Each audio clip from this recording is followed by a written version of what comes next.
Hey crypto family, so it looks like we have Bitcoin stabilizing after that run to 8,900 yesterday.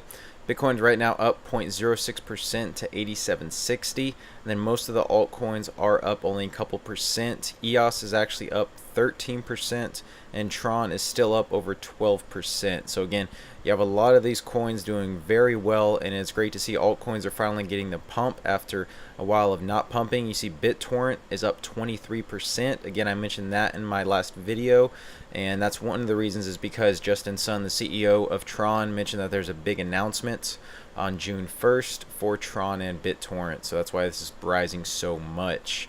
Now, going over some Bitcoin analysis here, we can see Bitcoin again, it is staying consistent around the 8780 level, but right now we're looking at breaking this 8900 resistance. That's as high as it went to today, and you can see here that there was a resistance on March 25th, 2018, and then after that we do have resistance at 9300, which did happen May 9th, 2018 and April 28th of 2018. So 8900 and 9300 are levels to look out for, and then the famous 10,000. So right now the RSI is looking a little more overbought, so more chance that we could turn to the downside. Longs and shorts actually are still coinciding one by one, so moving in the same direction still. It looks like they're decreasing a little bit. So again, there's still some uncertainty right now as to what's going to happen, but right now I'm just looking at breaking that 8900 level, holding above it, and then aiming for that 9300 after that. So the first article to talk about today is one by Crypto Briefing, and it says institutions could push crypto past a point of no return. And it says here, as a fiat current, it says, today Financial Times carried on an interesting morsel this morning. Bitcoin has proven to be a better store of value than the Argentine peso over the past 12 months. And one of the biggest things I know you're thinking is, okay, what does Bitcoin have to do with the Argentinian peso? Why is it comparing that? Well, there's a quote. It says, if an Argentinian had bought Bitcoin at the highest point of the biggest bubble in history in 2017, he would have been better off than leaving his money in his Argentinian bank account, tweeted Josu San Martin, a Mexico City-based investor. Basically what he's saying is if you bought Bitcoin at $20,000, it'd still be worth more than the Argentinian peso is. And that's because of inflation. So same with Venezuela.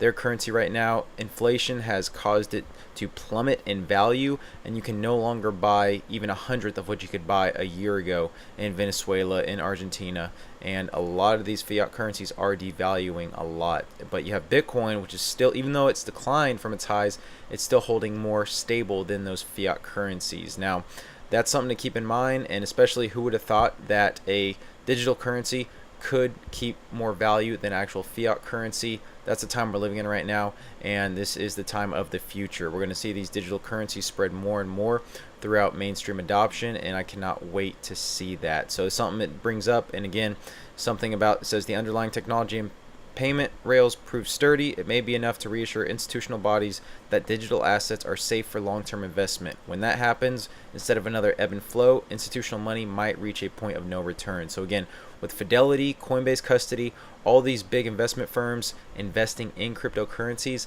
that is just going to push investors to invest that much sooner, as well as increase that adoption. And again, once those big institutions are in, that's really when the floodgates open and everyone starts pouring in. So that's when we're really going to see the pump we're looking for. Even it's going to make the pump in December of 2017 look like nothing. So definitely looking forward to that. And again, as more companies adopt cryptocurrency payments, you'll get to see that mainstream adoption continue to accelerate. And then the last article here is by NewsBTC, and it says, crypto analysts, Litecoin is a no-brainer. So if you've been keeping track of Litecoin, you've known that it has risen quite a lot over the past couple of weeks. I'll actually go ahead and click on Litecoin so you can see the chart. Litecoin has actually risen, I believe it's risen at least over 30% over the past week. But you can see here over the past 7 days, we'll just look at it, and you can see it rose from $90 all the way to a high of $118. And I mean, that is crazy when you think about it. I mean, that is nearly 30% over 7 days. And one of the big reasons is because Litecoin is having a halving, and that is going to happen in 70 days. And it says here, while much of the bullish momentum is due to the halving, one crypto analyst CEO of magazine Crypto Godfather says that Litecoin is a no-brainer. It says halving in 71 days, block rewards will be cut in half. Every halving has pushed price up significantly. No resistance until $125. Overall bullish market. Then he says, please don't take this as investment advice. And one of the reasons why halvings are so popular is because they have the supply and it increases the demand. So it says after the halving, the reward miners receive for confirming transactions on the network will be reduced from 25 to 12.5 LTC. Each halving event throws off the balance of supply and demand and historically has caused the price of Litecoin to surge.